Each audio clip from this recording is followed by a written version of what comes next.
Que représente le foyer pour toi? Alors le foyer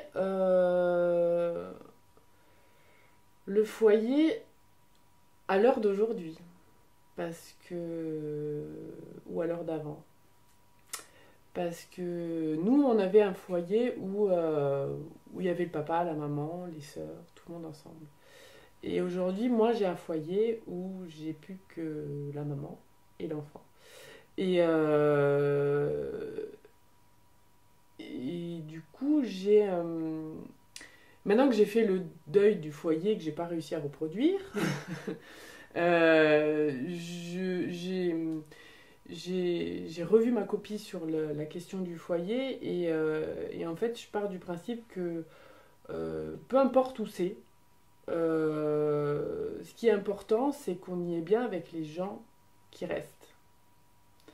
Et, euh, et le challenge, en fait, c'est de réussir à le faire grandir euh, en ne reproduisant pas forcément les mêmes erreurs, mais en y amenant toujours un peu plus de pierre pour le faire grandir. Et ouais, c'est une vision du foyer qui est plus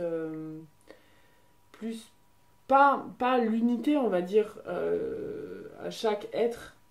Enfin, si, un petit peu quand même.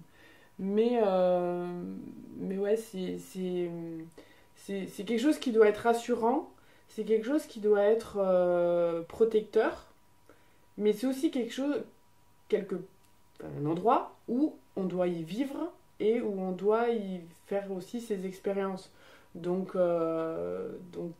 Ouais, que ça soit avec plein de personnes ou juste avec une personne ou deux personnes, au final, le foyer, il est à l'image, je pense, de qui on est. Et aujourd'hui, c'est vrai que dans le monde dans lequel on est, bon, les couples qui font des foyers, qui restent beaucoup d'années, deviennent de plus en plus rares. Et, euh, et cette notion du foyer, elle a évolué. Enfin, on a évolué aussi, nous, avec l'évolution du foyer.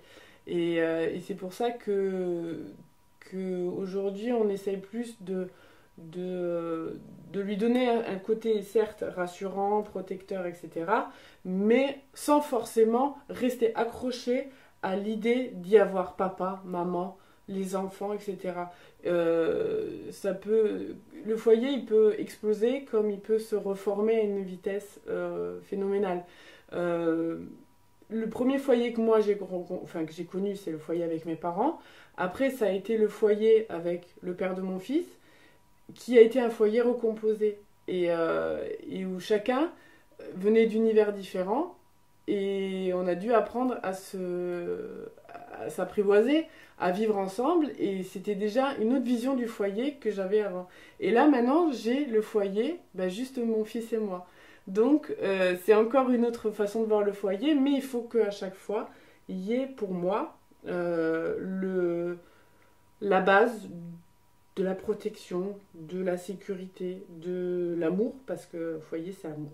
Et donc voilà, donc le foyer c'est cette base-là, mais après les gens qui vont y rentrer ou y sortir, c'est bénéf pour eux, ils prennent ce qu'ils ont à prendre. Pour toi, qu'est-ce que devenir une mère? Alors, c'est c'est bouleversant. Alors après, moi je suis une maman qui est pas fusion. Enfin, si, je suis quand même. Je suis fusionnelle avec mon fils. Ça, c'est. On partage énormément de choses. Il est présent dans beaucoup de choses, etc. Mais par contre, j'aime avoir ma vie à moi. Je veux pas m'oublier. Et, euh, et j'essaye de pas trop l'absorber pour que lui puisse aussi grandir de son côté. Parce que certes, on est maman, on a voulu avoir un enfant, mais on ne peut pas égoïstement se le garder à soi. Donc donc c'est pour ça que j'ai un rapport avec la parentalité qui est peut-être plus, ouais, plus légère, euh, je suis pas partisane de me retrouver que pour penser à mon fils, d'être pas bien quand il est pas là, parce que là en plus, comme on fait garde alternée, donc je l'ai pas une semaine sur deux, j'ai pas envie d'être dépendante de lui parce que en fait, il sera pas toute sa vie qu'à moi. Enfin, lui, il a jamais demandé d'être là. Et voilà, donc ouais, c'est plus une évolution de deux êtres avec ce lien qui nous unit fort, mais où il faut quand même qu'on s'épanouisse chacun de son côté. À propos de l'éducation de ton fils, Oui. qu'est-ce que tu retiens? Ouh, faut être patiente, hein. Oh la vache. Oui, parce qu'en plus c'est un enfant qui est très, il est très entier et il est, enfin, si on ne va pas lui expliquer les choses, en fait, il va bloquer et ça va être encore pire. Donc j'ai appris avec lui que ça servait à rien d'imposer les choses parce que voilà, on était le parent et qu'il fallait que ça soit l'autorité absolue et que des fois il pouvait avoir raison et que souvent les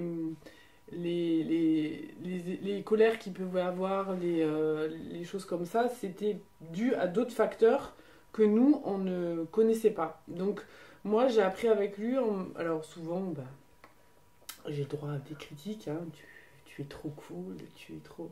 Mais en discutant avec lui et en prenant le temps, en faisant pause et en essayant de comprendre ce qui, lui, le met dans cet état, ben, j'ai appris à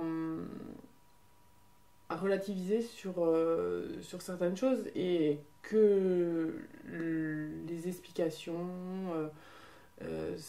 c'était important quand même parce qu'en plus moi il est bélier donc du moment qu'on y va de front lui il répond de front et qu'à partir de là on retient plus rien, enfin on n'en tire plus rien pardon,